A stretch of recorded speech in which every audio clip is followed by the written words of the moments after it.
Nagluto pala ulit ako ng bibingkan latik. Pero hindi ko muna ipapakita sa inyo kung paano ko niluto ito hanggat di kayo nabili nitong tumbler. Charot. Titikman ko muna habang pinapakita ko sa inyo itong bago ko na namang tumbler. May deadline kasi ito kaya unahin ko muna, B.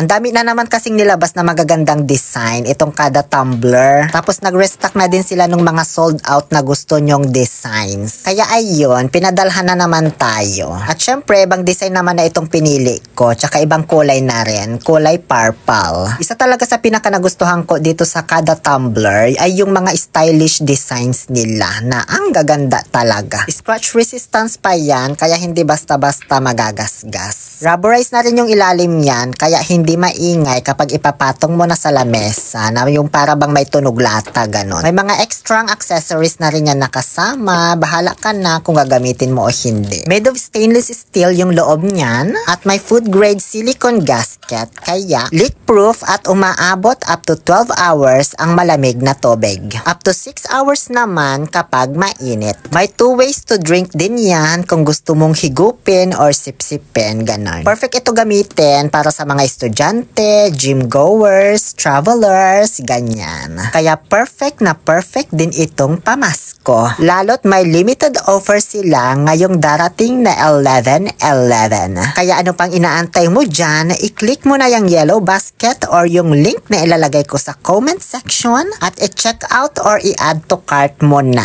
Baka maubusan ka na naman ng design na gusto mo. Yun lamang po. O siya, sige na at napasok yung dila ko. Mainit na tubig pa pala yung nakalagay sa loob, di ko napalitan.